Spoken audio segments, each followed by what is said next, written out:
नमस्कार साथियों, स्वागत है आपका अपने चैनल फिगरिंग आउट फाइनेंस में। दोस्तों, ये है एलआईसी एएओ इंटरव्यू सीरीज का पार्ट 11 और आज हम डिस्कस करने वाले हैं इंश्योरेंस टर्म से रिलेटेड क्वेश्चन जो काफ़ी बार पिछले एलआईसी एएओ इंटरव्यू में पूछे जा चुके हैं। दोस्तों, मैंने लगभग 30 इंपॉर्टेंट इंश्योरेंस टर्म आइडेंटिफाई किए हैं और आने वाली next 3 video specifically previous year interview में पूछे गए इंश्योरेंस टर्म पर होने वाली हैं, ताकि आपको एग्जैक्टली वही प्रिपरेशन मिले जो पैनल एक्सपेक्ट करता है। दोस्तों, एलआईसी एएओ की इंटरव्यू डेट्स भी आ चुकी हैं। आप अपनी इंटरव्यू डेट्स मुझे टेलीग्राम पर शेयर कर सकते हैं। इससे मुझे आने वाली वीडियोस को बेटर प्लान करने में हेल्प मिलेगी और मैं उसी हिसाब से इम्पोर्टेंट टॉपिक कवर कर पाऊंगा। दोस्तों, अगर आपने अभी तक एलआईसी एएओ इंटरव्यू की प्रिपरेशन स्टार्ट नहीं की है, तो कोई बात नहीं। सबसे पहले आप एलआईसी एएओ इंटरव्यू स्ट्रेटजी वाली वीडियो ज़रूर देखिए। उसके बाद जितने भी पार्ट्स मैंने अपलोड किए हैं, उनको लाइन से 2-3 बार ज़रूर सुनिए और खुद बोलने की प्रैक्टिस कीजिए। दोस्तों, मेरा जो आंसर होता है वो थोड़ा कॉम्प्रिहेंसिव होता है। आप चाहें तो अपने कंफर्ट के हिसाब से उसको छोटा कर सकते हैं या थोड़ा मॉडिफाई कर सकते हैं, लेकिन कंसेप्ट क्लियर होना चाहिए। इसके अलावा दोस्तों, एलआईसी एएओ की एक कंप्लीट प्लेलिस्ट मैंने बनाई हुई है, आप उस प्लेलिस्ट को सेव कर लीजिए, क्योंकि जितनी भी एलआईसी एएओ रिलेटेड वीडियोस हैं, सब इसी प्लेलिस्ट में ऐड की जाएंगी। दोस्तों, अगर आपको लगता है आपको इंश्योरेंस टर्म आते हैं, लेकिन पैनल के सामने उन्हें क्लियरली एक्सप्लेन नहीं कर पाते, तो इंश्योरेंस टर्म की जो शॉर्ट वीडियोस मैंने बनाई हैं, वो बहुत इंपॉर्टेंट है। उनमें मैंने एग्जैक्ट पैनल स्टाइल में बताया है कि कैसे एक क्लियर और कॉन्फिडेंट आंसर देना चाहिए। इससे आपका इंटरव्यू कॉन्फिडेंस काफ़ी इम्प्रूव होगा और सिलेक्शन के चांसेस भी काफ़ी इंक्रीज हो सकते हैं। इसके अलावा दोस्तों, अगर आप बैंकिंग एग्ज़ाम की भी प्रिपरेशन कर रहे हैं, तो हो सकता है इंटरव्यू में बैंकिंग रिलेटेड क्वेश्चन भी पूछे जाएँ। उसके लिए आप आरआरबी पीओ इंटरव्यू प्लेलिस्ट देख सकते हैं और बैंकिंग टर्मिनोलॉजी के लिए शॉर्ट्स प्लेलिस्ट है, उसको भी आप ज़रूर देखिए। तो चलिए दोस्तों, आज का वीडियो शुरू करते हैं। आज का पहला क्वेश्चन है, can you explain the difference between contestability period and section 45 of the Insurance Act 1938? How do they relate to each other in actual LIC operation? चलिए देखते हैं पैनल को एक अच्छा आंसर कैसे दें। सर, कंटेस्टेबिलिटी पीरियड इंश्योरेंस का एक जनरल कंसेप्ट होता है। इसका मतलब होता है एक specific time window, usually policy के पहले 3 साल में, जिसमें इंश्योर क्लेम को इन्वेस्टिगेट कर सकता है अगर पॉलिसी लेते वक्त कोई गलत इंफॉर्मेशन या नॉन डिस्क्लोजर हुआ हो। अगर इस पीरियड के अंदर कंपनी को लगता है कि प्रपोजल फॉर्म में इंपॉर्टेंट फैक्ट्स हाइड किए गए हैं, तो इंश्योर क्लेम को क्वेश्चन या रिजेक्ट भी कर सकता है। इसके अलावा sir, section 45 of the insurance act 1938 इसी कंसेप्ट को इंडिया में लीगल बैकिंग देता है। 2015 के अमेंडमेंट के बाद लॉ ये क्लियरली कहता है कि पॉलिसी स्टार्ट होने के 3 साल के बाद या पॉलिसी रिवाइवल या राइडर एडिशन के 3 साल बाद लाइफ इंश्योरेंस क्लेम को रिजेक्ट नहीं किया जा सकता, इवन अगर फ्रॉड का डाउट हो तब भी। तो सर, सिंपल वर्ड में बोले, कंटेस्टेबिलिटी पीरियड एक इंश्योरेंस कंसेप्ट है और सेक्शन 45 उस कंसेप्ट को लीगल प्रोटेक्शन देता है इंडिया में। सर, प्रैक्टिकल एलआईसी ऑपरेशन में इसका मतलब होता है पहले 3 साल के अंदर एलआईसी सस्पिशियस क्लेम को इन्वेस्टिगेट कर सकता है, लेकिन 3 साल के बाद नॉमिनी को स्ट्रॉन्ग प्रोटेक्शन मिल जाती है और नॉर्मली क्लेम को ऑनर करना होता है। इसीलिए सर, सेक्शन 45 को इंडिया में पॉलिसी होल्डर प्रोटेक्शन का एक बहुत स्ट्रॉन्ग प्रोविजन माना जाता है, क्योंकि ये इंश्योर करता है कि जेन्युइन नॉमिनीज को अननेसेसरी क्लेम रिजेक्शन फेस न करना पड़े। नेक्स्ट क्वेश्चन है, what do you understand by actuarial valuation and why it is particularly critical for an organisation like LIC? चलिए देखते हैं पैनल को एक अच्छा आंसर कैसे दें। सर, एक्यूरियल वैल्यूएशन एक साइंटिफिक मेथड होता है जिससे ये कैलकुलेट किया जाता है कि इंश्योरेंस कंपनी को फ्यूचर में अपने पॉलिसी होल्डर के सारे क्लेम और बेनिफिट पे करने के लिए कितना फंड मेंटेन करना चाहिए। सर, सिंपल वर्ड में समझें, एलआईसी आज प्रीमियम कलेक्ट करता है, लेकिन क्लेम फ्यूचर में पे करता है। इसीलिए ट्रेंड प्रोफेशनल, जिन्हें एक्यूरीज कहा जाता है, ये एनालाइज करते हैं कि जो पैसा आज कलेक्ट हो रहा है, क्या वो फ्यूचर के कमिटमेंट को कंफर्टेबली फुलफिल कर पाएगा या नहीं। इस कैलकुलेशन के लिए एक्यूरीज कुछ इंपॉर्टेंट डेटा का यूज़ करते हैं, जैसे मॉर्टेलिटी टेबल, जिससे एस्टिमेट होता है लोगों की लाइफ एक्सपेक्टेंसी क्या है।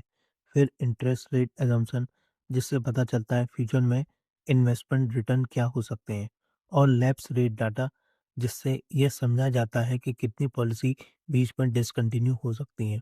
इन सब फैक्टर को एनालाइज करके एक्यूरीज एक अमाउंट कैलकुलेट करते हैं, जिसे पॉलिसी रिजर्व कहा जाता है। ये वो मिनिमम फंड होता है जो एलआईसी को हमेशा मेंटेन करना पड़ता है, ताकि फ्यूचर के क्लेम सेफली पे किए जा सकें। सर, आईआरडीआई रेगुलेशन के अकॉर्डिंग हर लाइफ इंश्योरेंस कंपनी को हर साल एक्यूरल वैल्यूएशन करना मैंडेटरी होता है। एलआईसी के केस में अपॉइंटेड एक्यूरी सर्टिफाइड करते हैं कि कंपनी फाइनेंशियली साउंड है और अपने ऑब्लिगेशन को फुलफिल करने के लिए कैपेसिटी रखती है। और सर, एलआईसी का स्केल बहुत बड़ा है। एलआईसी 52 लाख करोड़ से भी ज़्यादा असेट मैनेज करता है और लगभग 29 करोड़ पॉलिसी होल्डर को सर्व करता है। इसीलिए एक्यूरेल वैल्यूएशन सिर्फ एक टेक्निकल कैलकुलेशन नहीं है, ये एक्चुअली एलआईसी की फाइनेंशियल स्ट्रेंथ, सॉल्वेंसी और पब्लिक ट्रस्ट का फाउंडेशन है। नेक्स्ट क्वेश्चन है, can you tell us the difference between group insurance and coinsurance? चलिए देखते हैं पैनल को एक अच्छा आंसर कैसे दें। सर, ग्रुप इंश्योरेंस और को इंश्योरेंस दोनों इंश्योरेंस इंडस्ट्री में इम्पॉर्टेंट कंसेप्ट हैं, लेकिन इनका पर्पस और स्ट्रक्चर अलग होता है। सर, ग्रुप इंश्योरेंस का मतलब होता है एक सिंगल पॉलिसी जो एक पूरे ग्रुप को कवर करती है। जैसे कि सर, किसी कंपनी के एम्प्लॉय कंपनी एक मास्टर पॉलिसी परचेज करती है और उस पॉलिसी के अंदर सारे एम्प्लॉयज़ को इंश्योरेंस कवरेज मिल जाता है। इस केस में कंपनी पॉलिसी होल्डर होती है और एम्प्लॉयज़ इंश्योर्ड मेंबर होते हैं। एलआईसी भी इस टाइप के प्रोडक्ट ऑफर करता है, जैसे ग्रुप टर्म इंश्योरेंस और ग्रुप ग्रेचुटी प्लान, जिससे ऑर्गेनाइजेशन अपने एम्प्लॉयज़ को फाइनेंशियल प्रोटेक्शन दे सकते हैं। दूसरी तरफ सर, को इंश्योरेंस का कंसेप्ट थोड़ा डिफरेंट है। यहाँ पर एक बहुत बड़ा रिस्क एक से ज़्यादा इंश्योरेंस कंपनी मिलकर शेयर करती हैं। फॉर एग्जांपल सर, अगर किसी 500 करोड़ रुपीस के फैक्ट्री को इंश्योर करना हो, तो एक सिंगल इंश्योर के लिए पूरा रिस्क लेना हैवी हो सकता है। इसलिए 2 या 3 इंश्योर मिलकर उस रिस्क को शेयर कर लेते हैं। जैसे किसी कंपनी का 40% शेयर, दूसरी का 35% और तीसरी का 25%। अगर क्लेम आता है, इंश्योर अपने शेयर के प्रपोर्शन में क्लेम पे करते हैं। ओवरऑल सर, मेन डिफरेंस ये है, ग्रुप इंश्योरेंस में एक पॉलिसी के अंडर बहुत सारे लोग कवर होते हैं, जबकि को इंश्योरेंस में एक बड़ा रिस्क को मल्टीपल इंश्योर मिलकर शेयर करते हैं। दोनों ही मॉडल इंश्योरेंस सेक्टर में रिस्क को एफिशिएंटली मैनेज करने में हेल्प करते हैं और कस्टमर को बेटर कवरेज प्रोवाइड करते हैं। नेक्स्ट क्वेश्चन है, can you explain what vesting age means in pension और एन्युटी पॉलिसी? चलिए देखते हैं पैनल को एक अच्छा आंसर कैसे दें। सर, वेस्टिंग एज का मतलब होता है वो एज जब पेंशन पॉलिसी मैच्योर होती है और पॉलिसी होल्डर को पेंशन या एन्युटी इनकम मिलना स्टार्ट हो जाता है। इस एज से पहले पॉलिसी होल्डर रेगुलर प्रीमियम पे करता है। इस पीरियड को एक्यूमुलेशन फेज कहा जाता है। इस फेज में जो भी प्रीमियम इन्वेस्ट होते हैं, उनसे पेंशन फंड ग्रेजुअली ग्रो करते रहते हैं। जब policy holder wasting as per पहुंचता है, तो एक्यूमुलेशन फेज खत्म हो जाता है और पेंशन फेज स्टार्ट हो जाता है। सर, इस स्टेज पर पॉलिसी होल्डर के पास एक ऑप्शन होता है कि टोटल एक्यूमुलेटेड कॉर्पस मैक्सिमम 60% तक अमाउंट लमसम के फॉर्म में विड्रॉ कर सकते हैं, जो जनरली टैक्स फ्री होता है, और रिमेनिंग मिनिमम 40 अमाउंट से पॉलिसी होल्डर को एन्युटी परचेज करनी होती है, जिससे उसको रेगुलर इनकम मिलती रहती है, यूजुअली लाइफ टाइम के लिए। सर, आईआरडीए रेगुलेशन के अकॉर्डिंग मोस्ट पेंशन प्लान में मिनिमम वेस्टिंग एज 30 ईयर होती है और मैक्सिमम अराउंड 70 ईयर होती है। ओवरऑल सर, वेस्टिंग एज वो एज होती है जब पॉलिसी होल्डर की रिटायरमेंट इनकम ऑफिशियली स्टार्ट होती है, और ये age policy holder policy purchase करते वक्त ही चूज करता है। नेक्स्ट क्वेश्चन है, why is KYC necessary before issuing an insurance policy? What role does it play for LIC and the policy holder? चलिए देखते हैं पैनल को एक अच्छा आंसर कैसे दें। सर, केवाईसी का फुल फॉर्म होता है नो योर कस्टमर। इसका सिंपल मतलब होता है पॉलिसी इशू करने से पहले इंश्योरेंस कंपनी कस्टमर की आइडेंटिटी और एड्रेस वेरीफाई करती है। सर, केवाईसी इंपॉर्टेंट होता है मेनली इसके 3 की रीज़न है। पहला सर, ये फ्रॉड को प्रिवेंट करता है। अगर केवाईसी ना हो तो कोई भी पर्सन फेक आइडेंटिटी यूज़ करके पॉलिसी ले सकता है और बाद में फॉल्स क्लेम करने की कोशिश कर सकता है। केवाईसी वेरिफिकेशन से इंश्योरेंस कंपनी कंफर्म कर लेती है कि पॉलिसी जेन्युइन कस्टमर के नाम पर ही इशू हो रही है। सेकंड सर, ये मनी लॉन्ड्रिंग को रोकने में हेल्प करता है। Prevention of money laundering act 2002 के अकॉर्डिंग इंश्योरेंस कंपनी को रिपोर्टिंग एंटिटीज माना गया है। इसलिए केवाईसी प्रोसेस इंश्योर करता है कि इंश्योरेंस प्रीमियम के थ्रू कोई इलीगल या ब्लैक मनी सिस्टम में एंटर ना करे। थर्ड सर, ये आईआरडीआई गाइडलाइंस के अंडर मैंडेटरी रिक्वायरमेंट है। अगर कोई इंश्योर केवाईसी रूल फॉलो नहीं करता तो उस पर रेगुलेटरी पेनल्टीज भी लग सकती हैं। सर, एलआईसी के पर्सपेक्टिव से देखा जाए तो केवाईसी का एक और इम्पोर्टेंट रोल है। ये इंश्योर करता है पॉलिसी का बेनिफिट सही इंसान तक पहुंचे, यानी जेन्युइन पॉलिसी होल्डर या नॉमिनी तक। सर, शॉर्ट में कहें तो केवाईसी कस्टमर को भी प्रोटेक्ट करता है, एलआईसी को भी प्रोटेक्ट करता है और पूरे इंश्योरेंस सिस्टम को ट्रांसपेरेंट और ट्रस्टवर्दी बनाता है। नेक्स्ट क्वेश्चन है, in health insurance there is something called a copay clause. Can you explain what this clause means and how it affect a policy holder at the time of a claim? चलिए देखते हैं panel को एक अच्छा answer कैसे दें। Sir, को पे क्लॉज का सिंपल मतलब होता है कि पॉलिसी होल्डर को क्लेम अमाउंट का एक फिक्स्ड परसेंटेज अपनी पॉकेट से पे करना होता है और बाकी अमाउंट इंश्योरेंस कंपनी पे करती है। सर, एग्जांपल है इसका, अगर किसी हेल्थ पॉलिसी में 20% को पे क्लॉज है और हॉस्पिटल का बिल 1 लाख आता है तो पॉलिसी होल्डर को 20,000 खुद पे करना पड़ेगा और बाकी 80,000 इंश्योरेंस कंपनी पे करेगी। Sir, IRDI health insurance regulation के अकॉर्डिंग कोपे क्लॉज जनरली दो सिचुएशन में कॉमन होता है। पहला सर, जब ट्रीटमेंट नॉन नेटवर्क हॉस्पिटल में लिया जाता है, ऐसे केस में इंश्योर रिस्क शेयर करने के लिए कोपे अप्लाई करता है। Second sir, senior citizen health insurance policy में, क्योंकि एज बढ़ने के साथ मेडिकल रिस्क और क्लेम प्रोबेबिलिटी भी बढ़ जाती है, इसलिए कोपे क्लॉज यूज़ किया जाता है। सर, अगर बेनिफिट की बात करें तो इंश्योर के लिए कोपे अननेसेसरी या वेरी फ्रिक्वेंट क्लेम को रिड्यूस करता है, जिससे ओवरऑल रिस्क मैनेजेबल रहता है। और पॉलिसी होल्डर के लिए इसका एक एडवांटेज होता है कि प्रीमियम थोड़ा लोअर हो जाता है, क्योंकि क्लेम का कुछ पार्ट पॉलिसी होल्डर खुद बियर करता है। लेकिन सर, इसका एक इम्पॉर्टेंट इम्पैक्ट भी होता है कि क्लेम के टाइम पॉलिसी होल्डर को out of pocket expenses pay करने पड़ते हैं। नेक्स्ट क्वेश्चन है, can you explain what insurance penetration means and what are it types? चलिए देखते हैं पैनल को एक अच्छा आंसर कैसे दें। सर, इंश्योरेंस पेनिट्रेशन का मतलब होता है किसी कंट्री की इकोनॉमी में इंश्योरेंस कितना स्प्रेड हुआ है। इसको कैलकुलेट करते हैं टोटल इंश्योरेंस प्रीमियम को कंट्री की जीडीपी से डिवाइड करके और इसे परसेंटेज में एक्सप्रेस किया जाता है। सर, ब्रॉडली इंश्योरेंस पेनिट्रेशन के दो टाइप होते हैं। पहला होता है सर लाइफ इंश्योरेंस पेनिट्रेशन। इसमें सिर्फ लाइफ इंश्योरेंस प्रीमियम को जीडीपी के अगेंस्ट मेजर किया जाता है। सर, आईआरडीआई एनुअल रिपोर्ट के अकॉर्डिंग इंडिया का लाइफ इंश्योरेंस पेनिट्रेशन 2.7% है। And second sir, non life insurance penetration. इस कैटेगरी में health insurance, motor insurance, general insurance product के प्रीमियम इंक्लूड होते हैं। इंडिया का non life insurance penetration around 1% है। सर, अगर दोनों को कंबाइन करें, इंडिया का टोटल इंश्योरेंस पेनिट्रेशन अराउंड 3.7% होता है, जो कि ग्लोबल एवरेज लगभग 7% से अभी भी काफ़ी कम है। इसका मतलब है कि अभी भी इंडिया में बहुत बड़े पॉपुलेशन सेगमेंट के पास एडिक्वेट इंश्योरेंस प्रोटेक्शन नहीं है। और सर, यही गैप एलआईसी के लिए एक इम्पॉर्टेंट अपॉर्चुनिटी भी क्रिएट करता है, क्योंकि एलआईसी अपने वाइड नेटवर्क और ट्रस्ट के थ्रू इंडिया के हर कोने तक इंश्योरेंस पहुंचाने में एक इम्पॉर्टेंट रोल प्ले करता है, जिससे फाइनेंशियल प्रोटेक्शन और इंक्लूजन दोनों स्ट्रेंथन होते हैं। नेक्स्ट क्वेश्चन है, India's insurance penetration is still very low. As a future LIC officer, what step would you suggest to improve it? चलिए देखते हैं पैनल को एक अच्छा आंसर कैसे दें।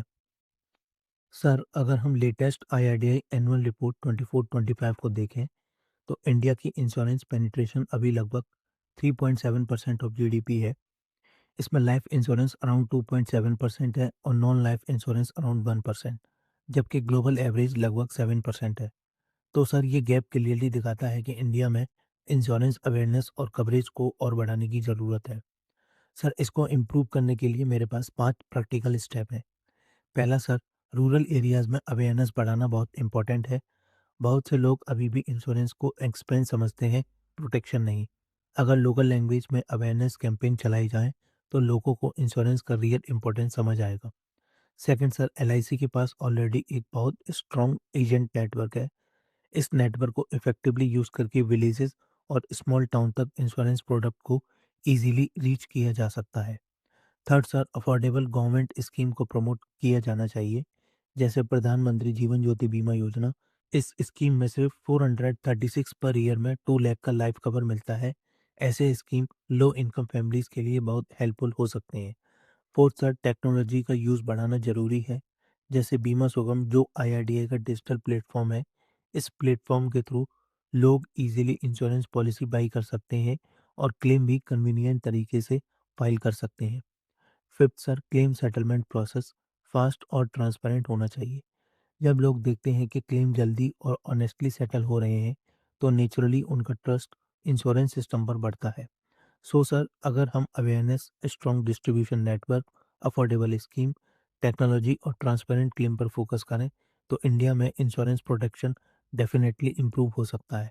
और सर, आईआरडीआई का जो विज़न है, इंश्योरेंस फॉर ऑल बाई 2047, मुझे लगता है कि इन एफर्ट्स के थ्रू इंडिया उस गोल को अचीव कर सकता है। नेक्स्ट क्वेश्चन है, can you tell us what an e insurance account is, how it benefit a policy holder. चलिए देखते हैं पैनल को एक अच्छा आंसर कैसे दें। सर, ई इंश्योरेंस अकाउंट, जिसे ईआईए भी कहा जाता है, ये एक डिजिटल अकाउंट होता है जिसमें किसी पर्सन की सारी इंश्योरेंस पॉलिसी इलेक्ट्रॉनिक फॉर्म में स्टोर होती हैं। सर, इसे हम सिंपल एग्जांपल से समझें, ये बिल्कुल डीमेट अकाउंट की तरह काम करता है। जैसे डीमेट अकाउंट में शेयर इलेक्ट्रॉनिक फॉर्म में स्टोर होते हैं, वैसे ही ई इंश्योरेंस अकाउंट में इंश्योरेंस पॉलिसीज डिजिटल फॉर्म में स्टोर होती हैं। सर, आईआरडीआई ने 4 इंश्योरेंस रिपोजिटरीज को अप्रूव किया है, जो इन अकाउंट को ओपन और मैनेज करती हैं। ये हैं national securities depository limited, computer age management service, Karvy computer share. Sir, इसको अब हम केफिन टेक्नोलॉजी लिमिटेड के रूप में जानते हैं। एंड सर, आखिरी है stock holding corporation of India limited. Sir, इसके पॉलिसी होल्डर को कुछ इंपॉर्टेंट बेनिफिट मिलते हैं। पहला सर, पॉलिसी होल्डर की सारी पॉलिसीज एक ही जगह अवेलेबल होती हैं, चाहे वो लाइफ इंश्योरेंस हो, हेल्थ हो या मोटर इंश्योरेंस, सब एक सिंगल अकाउंट में मैनेज हो जाती हैं। सेकंड सर, पेपर डॉक्यूमेंट खो जाने का रिस्क खत्म हो जाता है, क्योंकि सब कुछ डिजिटल फॉर्म में सेफली स्टोर होता है। थर्ड सर, अगर एड्रेस या नॉमिनी चेंज करना हो, तो पॉलिसी होल्डर को अलग अलग कंपनीज को रिक्वेस्ट देने की ज़रूरत नहीं होती। एक ही रिक्वेस्ट से सारी पॉलिसी में अपडेट हो जाता है। फोर्थ सर, क्लेम प्रोसेस भी फास्ट हो जाता है, क्योंकि डॉक्यूमेंट ऑलरेडी डिजिटल फॉर्म में वेरीफाइड होते हैं। और सर, ये फैसिलिटी पॉलिसी होल्डर के लिए कम्प्लीटली फ्री ऑफ चार्ज होती है। ओवरऑल सर, ई इंश्योरेंस अकाउंट आईआरडीआई का एक इम्पॉर्टेंट स्टेप है, जो इंडिया में इंश्योरेंस सेक्टर को ज़्यादा डिजिटल, ट्रांसपेरेंट और पेपरलेस बनाने में हेल्प करता है। नेक्स्ट क्वेश्चन है, what do you understand bye insurable interest and why is it necessary in an insurance contract. चलिए देखते हैं पैनल को एक अच्छा आंसर कैसे दें। सर, इंश्योरेबल इंटरेस्ट का मतलब होता है कि जो पर्सन इंश्योरेंस ले रहा है, उसको एक्चुअल फाइनेंशियल लॉस होना चाहिए अगर इंश्योर्ड पर्सन की डेथ हो जाए या इंश्योर्ड प्रॉपर्टी डैमेज हो जाए। फॉर एग्जांपल सर, एक पर्सन अपनी खुद की लाइफ इंश्योर कर सकता है, सिमिलरली वाइफ अपने हस्बैंड की लाइफ इंश्योर कर सकती है, और एक बिजनेसमैन अपने बिजनेस पार्टनर की लाइफ इंश्योर कर सकता है, क्योंकि इन केस में उनकी डेथ से डायरेक्ट फाइनेंशियल लॉस होता है। लेकिन सर, कोई भी पर्सन किसी स्ट्रेंजर की लाइफ इंश्योर नहीं कर सकता, क्योंकि वहाँ पर कोई फाइनेंशियल रिलेशनशिप नहीं होता।